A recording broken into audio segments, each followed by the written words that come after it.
Welcome to the Authentic Self Revolution. I'm Carly, your guide on this journey to genuine living and the real wealth of freedom and fulfillment. In a world that just loves to tell us who we should be, we're here to remember who we truly are. We're here for the questioners, the misfits, and anyone who's ever felt there must be more to life than following the script. Each week, we peel back the layers of shoulds and musts and dive into practical ways to live more authentically. If you're listening only and you want to see my face, you can head over to my YouTube channel, Owning Authenticity, where you'll find this podcast along with a treasure trove of other content aimed at uncovering who you truly are. Your authentic self is waiting. So let's dive in. In today's episode, we are still in the week coming off of the Authentic Self Uprising event, and I myself am in much need of this particular episode, a reminder, a refresher on the wisdom and the power of preventative rest.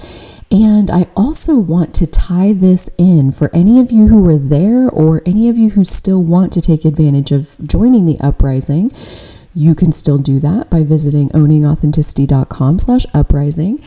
And through that model of the 5 repeatable steps to go deeper into your authentic self, the last step is authentic action. Okay, and I want to specifically tie this episode about radical rest, preventative rest, and preventing burnout through deep rest into that concept of authentic action, because authentic action can sound like get out there and do the things and live your dreams, and that is part of it, absolutely. But what if what's authentic is I'm exhausted and my energy is depleted and my gas tank is empty? Then what is authentic, what is true, may be that you are ready for deep rest. And this is an episode for honoring the wisdom, the rightness, the cycle, and the season that it is to allow yourself to listen to that, right? And we're going to talk about in this episode why that's difficult based on cultural conditioning that we were raised with, and the benefit of going against the grain, being radical, being revolutionary by deciding that, you know what, I'm worn out. And I actually want to break the cycle of burnout. I don't want to be a burnout warrior anymore. I don't want to have to crash with a physical illness before I feel justified to put myself on bed rest. And that's what radical rest theory is about, is when you are energetically depleted, put yourself on bed rest to heal and replenish your energy. Because if you don't, if you keep pushing, and this is where I've gotten to many times, and that's what I'm speaking from experience here, if you don't, you keep pushing, you keep going, you run on fumes, eventually there is either a physical breakdown, you get some kind of physical illness going on that forces you to stop, or you have, like what I've had many times, you have some kind of mental break where again, you are forced to stop. And so this approach is about taking back your power and writing your own permission slip to give yourself the permission to make the authority, like to internalize that authority and make the call that I'm resting because I need to. And sometimes we don't have the ability to trust ourselves. We don't have the ability to act as our own authority figure, act as our own caretaker, and then we end up relying on things like, I can't because I'm sick. I can't because I have a fever. And then we're justified in saying no, but what if you didn't wait until you were physically ill to say no, to stop doing the pattern that is leading to the mental, physical, spiritual exhaustion that burnout comes from. So this will be my own personal story with this. I'll end by telling you about how I practice this in my regular week to week life at this point. And again, because I'm coming off of a big push of energy to host the event last week, not to mention it's my cycle coming up soon. So I'm in this really fertile period where the most authentic action I can take is to rest, is to slow down and let myself replenish. And one thing that I really want to hit here in the beginning, because if you take nothing else from this, I hope this is one of the main takeaways, is that one of the cultural pieces that I've had to really unravel in order to practice radical rest theory is that, once you've put in your 12 hours or your 16 hours or whatever, hard work, big work ethic that you're all super proud of, once you've done that, then you can rest. Rest is something to be earned. And I have flipped it to where rest is at the beginning of a project. When I rest, I'm not thinking about I did something really big and therefore I've earned my rest. No, I feel when my creative energy has run out, then I go back into rest mode and I let my creative energy build back up. And once it's built back up, I have clarity, I have inspiration, and then my authentic action will lead me into the next project. So it's letting the soil rest so that it's nutrient rich for the next growing season. It's the beginning of the process, not the end of the process. We're resting in service to what we will create next. And the bigger that creation of what we will create next, the bigger the rest period we need in order to be ready to allow that to move through us. So this is a radical approach only because of our cultural conditioning. Okay, if we look at nature, there's nothing radical about it. All right, everything in nature has a winter, and that's all I'm talking about. It's winter's part of it, and as human beings, we live in a perpetual summer and fall of constantly producing, constantly trying to harvest and harvest and harvest and harvest and harvest and harvest. And that just isn't how anything in nature works. And so this artificial mindset of being constantly on and constantly producing is depleting the soil, which is to say us. So when our gas tank is empty and we are worn out, bordering on burnout, and then we have this cultural programming in our heads that says you haven't done enough to earn your rest yet. The burnout epidemic makes a lot more sense. And so in order to stop burnout, we need to work with something that I like to call radical rest theory, aka preventative rest. And I'd love to share my story about how I came to this, because it really started in 2021 during my year of speaking truth. Okay, that was my intention. That was my mantra for the year of 2021. I am going to speak my truth. And almost instantly, I figured out that speaking your truth is really difficult when you don't know your truth. And so very quickly, within the first couple months, it became a journey of being able to even hear what my truth is, being able to feel my truth, okay, so that I could even choose to speak it if I wanted to. And that is where this starts. And getting into the habit of, in the morning, every morning, what is true for me today? What is in alignment with me today? And I was practicing that, and I had gotten towards the end of March, and I was feeling really worn out.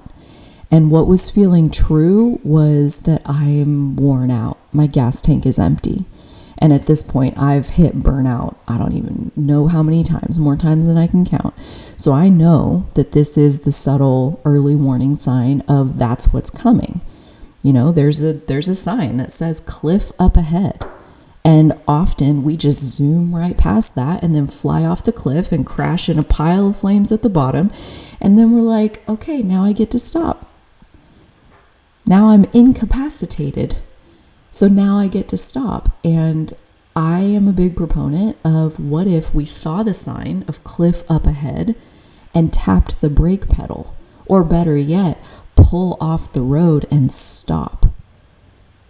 And we take our rest. We choose to proactively take our rest period when we have a choice, when we have the option of preparing a support system for this period of dormancy that we will proactively put ourselves into. We're going to get more into all of this. So that was at the end of March. The last few days of March, I was feeling this, like I am feeling really, really low energy.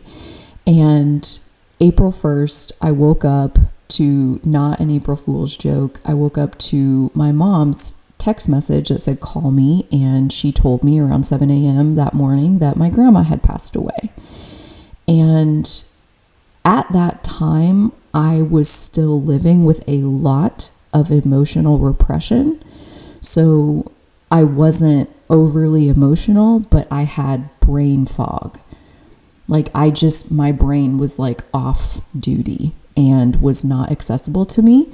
And so I was already feeling really tapped out, and now I have this news that lands, and I just decided, you know what, I am going to cancel the little bit of stuff that I thought I was going to do today, and I'm going to spend this day in bed. That's what feels really honest for me. That's what feels authentic, is that I'm just going to sit in this bed and be. And I sat there all day. The next morning I woke up. I felt into what feels authentic for me today, what feels truthful for me today. I want to stay in bed. So I got up and I made some coffee, and I took my coffee and I went and got back in my bed. And the next day I felt into what feels truthful for me today, and I want to be in bed. And so I made the coffee and I got back in the bed. And then it's been a week of this. And then it's been 2 weeks of this. And then it's been 3 weeks of this. I want to be in my bed. I have this brain fog that is making it nearly impossible to focus on anything outside of just being in my body. And it was at about the month mark where I was like, is this my life? Like, is this what I'm going to do forever? Like, I don't know how I feel about that. I don't think I like it. I think, wait, shouldn't I get up? Like, shouldn't I do something? Like, and I relaxed back into this is my year of speaking truth. There is no should. There's only what is honest. And so I felt back into, am I ready to get up? What is my truth? I want to be in bed. So I stayed in the bed. And that went on for another month. And at the 2-month mark, again, I'm like, my conditioning is feeling really antsy, really uncomfortable. Like the culture police are going to show up in my bedroom and be like, what WTF? Like, what are you doing? Like, who says that you get to just sit in your bed for 2 months? Like, what do you think is going on here? Like, you need to be producing. You haven't even published a video. You're not talking to your friends. You're like, who says you get to just take all this time for yourself? Like, this is my inner voice. The inner voice of my conditioning is on me about who do you think you are to just carve this time out for yourself? Like, pretty intense pushing on myself to do what I should do. And again, I relaxed into, this is my year of truth.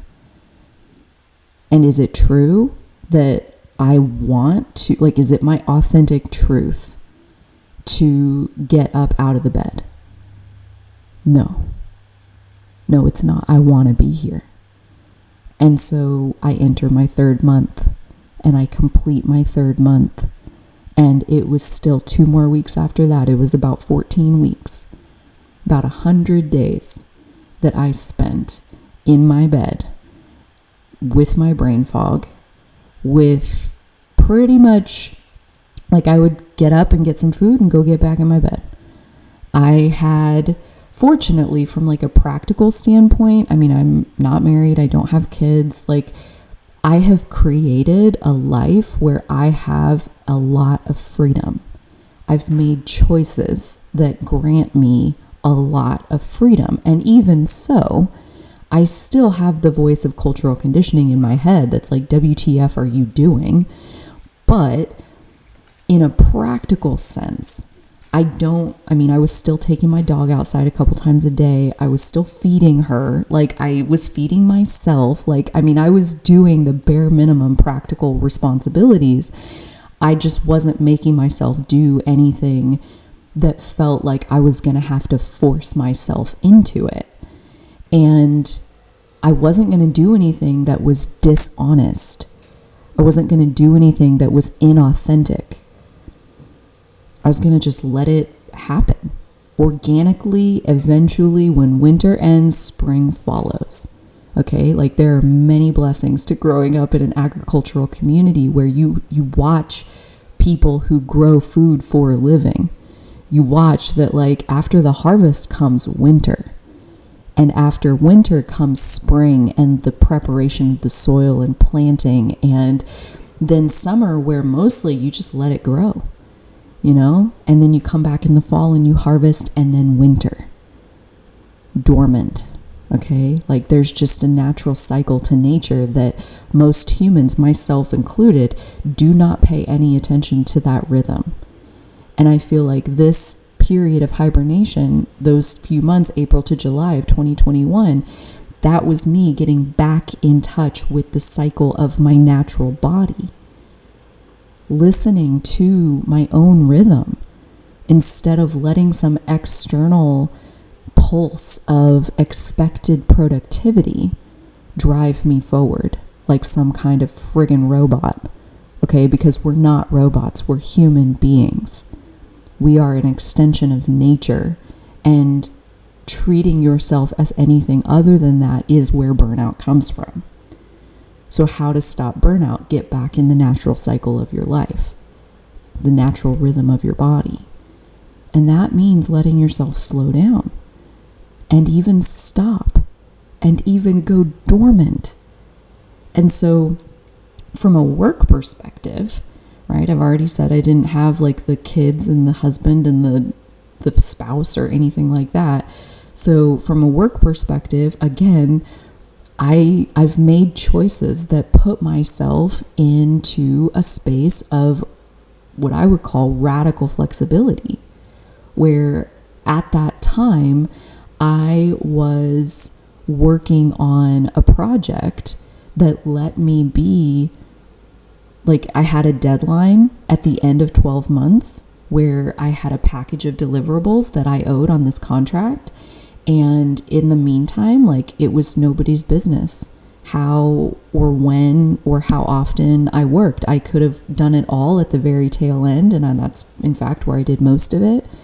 And the rest of the time I had to myself to honor whatever felt truthful and authentic to me that day.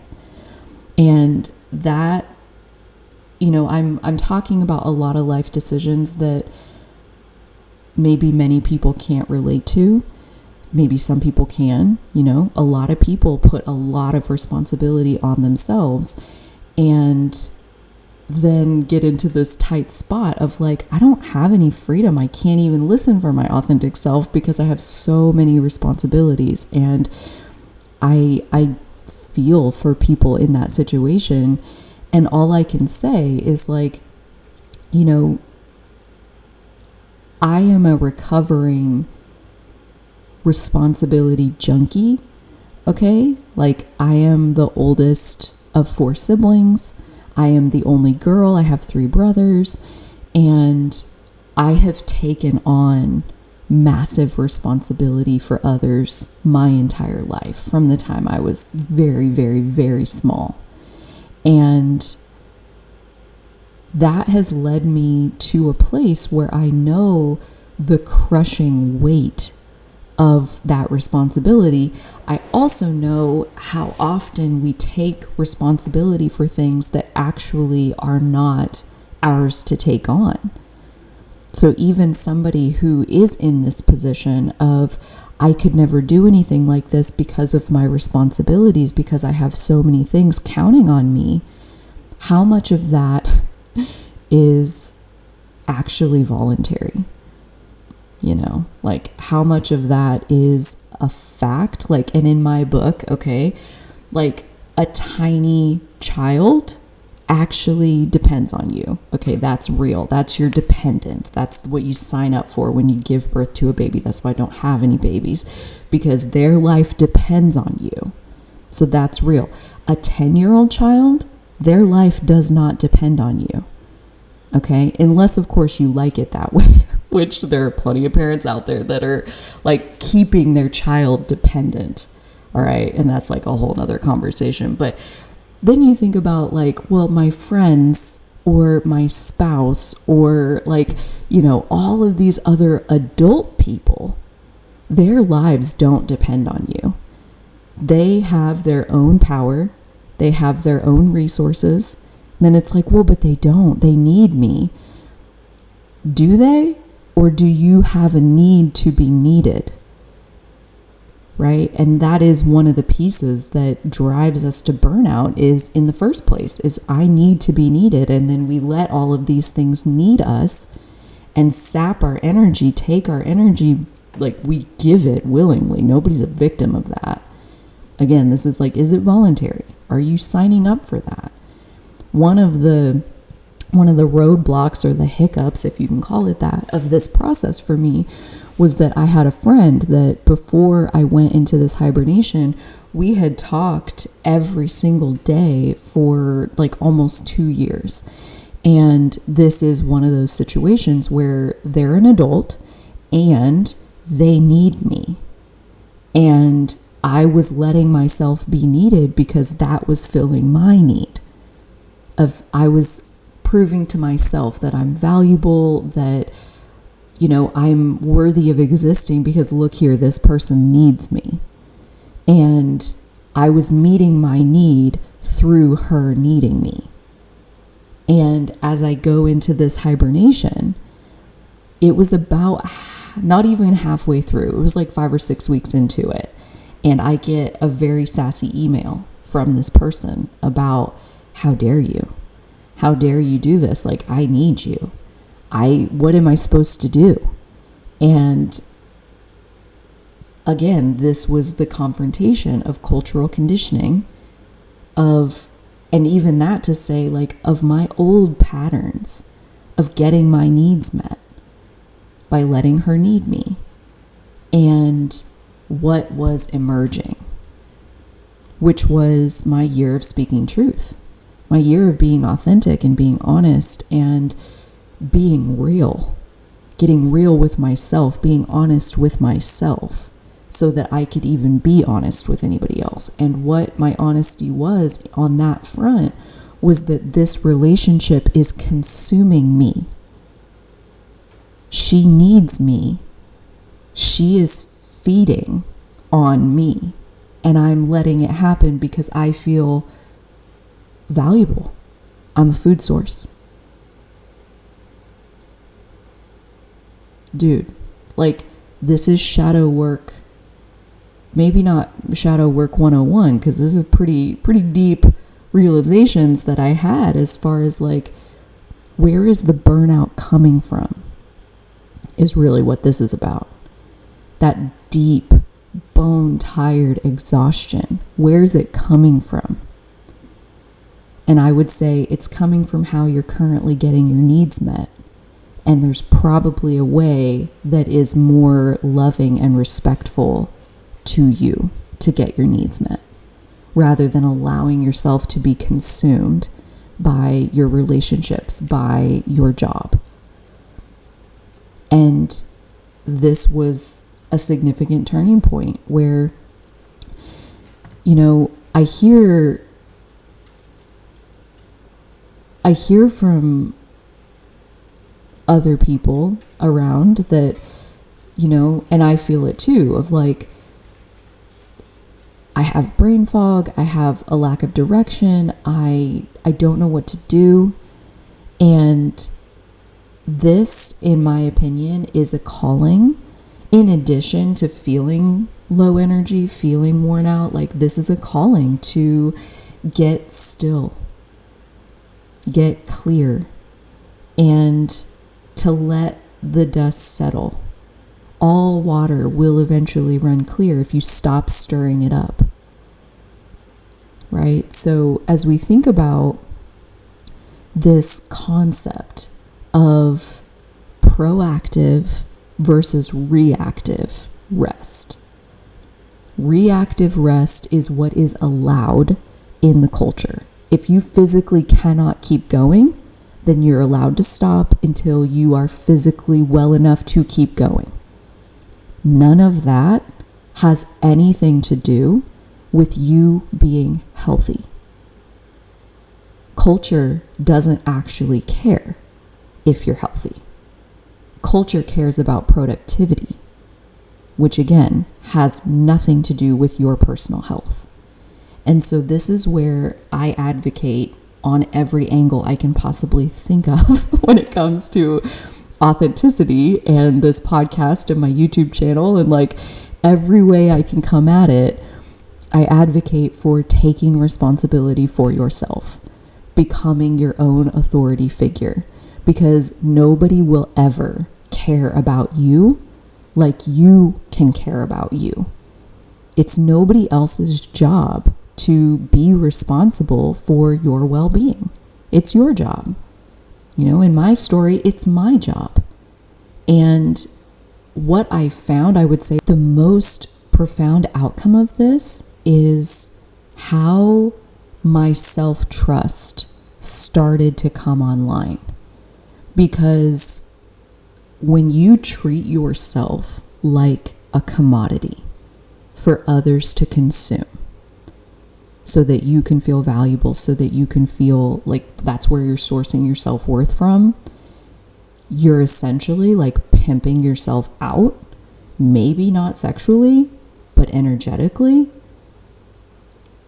That's what forcing yourself, that's where that's coming from, is you are using yourself, you're selling yourself, you're trading yourself for love, for worth, for value, for attention, for respect, whatever it is that you're getting out of these patterns. Self-trust is going to be pretty darn hard to come up with, because that person is not trustworthy. That person is literally selling you out. That person being you. This, in my story, like I was treating myself like I was for others. And so as soon as I had even just a teeny little pile of energy, I went and gave it to somebody else. And burnout was my norm. Depression was my norm for decades. And so as I sat there and listened for what is my authentic action today, get back in the bed. And then I did that. And then I did that. And then I did that. And then I did that, to the point where I was uncomfortable, aka my social conditioning was coming for me. And then I kept listening to what was honest. That right there was where self-trust began being built. And then at the month 2 mark, where like really again, like this can't be, is this my life? Like what is happening? And I kept tuning back in and trusting. Self wants to stay in the bed. So I'm going to put self back in the bed. I'm listening to you. I see you. You matter to me. You're for me. Right? I need me. like this friend that couldn't live with my hibernation. How could you do this to me? I'm not doing anything to you. I am finally listening to myself. I'm finally meeting my own needs inside of myself. And that made our friendship somewhat obsolete, because I realized like that was a very vampiric relationship from both sides. There's not just one energy vampire in a relationship. Where there's an energy vampire, there's two, always. Because the person that is feeding on me, right? Like they're getting something out of my energy. I'm also getting something out of their energy. We are feeding on each other. And the second one person is not available for that, the whole thing falls apart.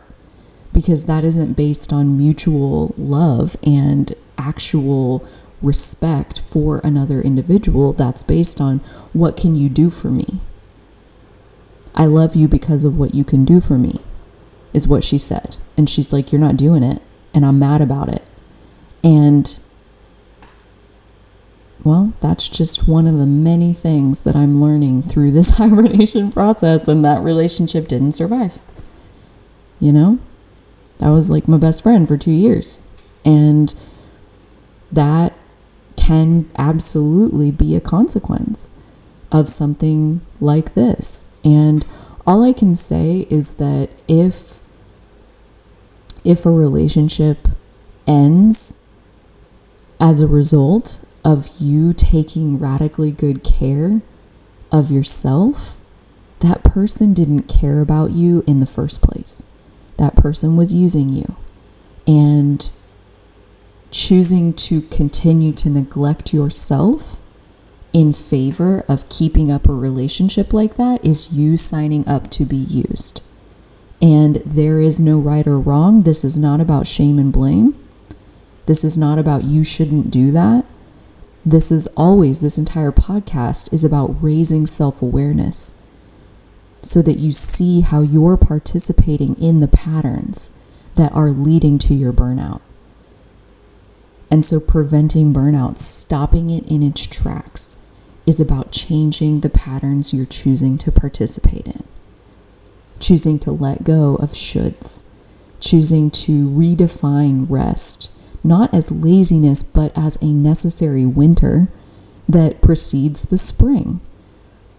Right? Choosing to look at yourself as an extension of nature instead of a robot that's expected to continuously be on. Like, a lot of times we can look at our exhaustion as something to fix. Like, you should just take a pill. Like, you should take a mood stabilizer. You should take this pill or this pill, and you should just fix it. There's a pill for that. Again, like this right here is exactly contradictory to nature, because nature always balances itself out.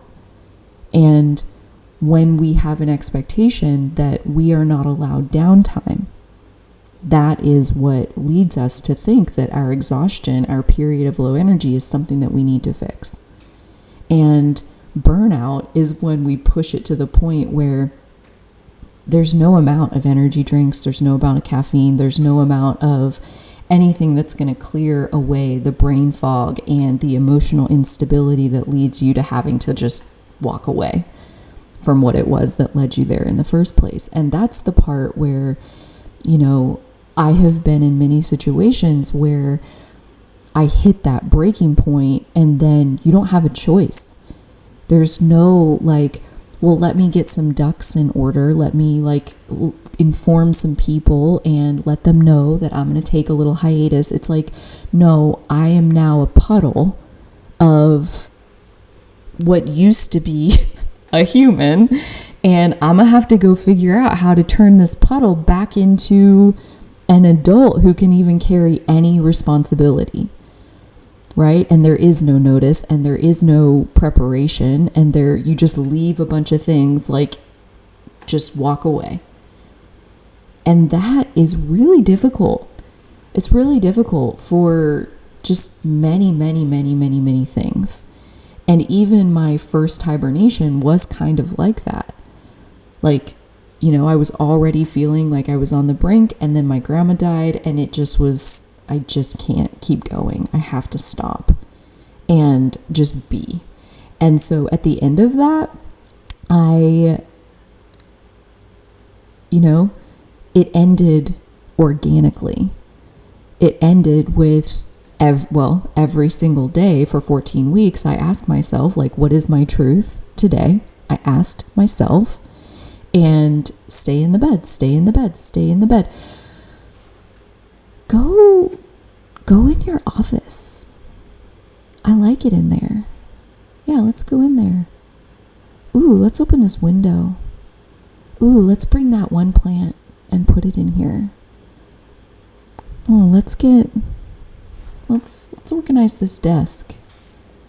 And there was a day where I kind of cleaned up my office and kind of let it air out and opened the window and got the energy kind of flowing in there again. And it was still a few more days after that I spent in bed, and then the day came where it's like, I really want to work on that thing. I really kind of want to make a video about XYZ. And I went back into my office and I started, I resumed humaning. I resumed doing stuff that at that point, again, the self-trust that was online that let me say, what is authentic today? What's my truth today? And let's do that. And it also made me a lot more receptive to the random sporadic day where I want to stay in the bed today. Okay, do that. And there were a couple others, maybe I'll tell these stories because they're really involved as well. But there were a couple other, I had one, 2 different 6-week hibernations, one at the beginning of 2022 and one in the middle of 2023 that were my other extended periods of being in the bed and not doing anything and just being with myself. And those 2 included a lot of emotional release. And so at this point, after, almost 4 years of practicing radical rest theory, I would say it looks a lot different than these giant extended hibernations, though I'm not closed off to that. I just hardly ever, I haven't had one in 15 months of feeling called to spend that level of deep rest. But my day-to-day, week-to-week self also looks very different than it did back then. There is no constant productivity, even though I am a highly creative person. So on the outside, it might look like constant productivity, but it's not. It's inspiration that's flowing from how clear my vessel is and how many afternoons a month I spend in bed, how I take a nap pretty much every single day. I put myself down for nap time, even though I'm almost never tired. I always will sleep. If I will take myself and put my sleep mask on and lay my head on the pillow and just close my eyes for even a few minutes, I'll take a couple-hour nap. And then I get up. And the way I proactively rest multiple times a week, and then around my cycle, I block out about 5 or 6 days of I don't schedule anything on those days. Those days are almost exclusively for rest. And so between those 5 or 6 days a month, plus multiple afternoons a month where all I do is bed rest, plus a daily nap. That is how I have avoided burnout for the last several years. That's how I also no longer, which is not to say I won't ever have another one of those big hibernations. I maybe will at some point, because remember, we're going full circle here. What I said at the beginning, rest is not about recovering from what you've done. Rest is about preparing for what comes next.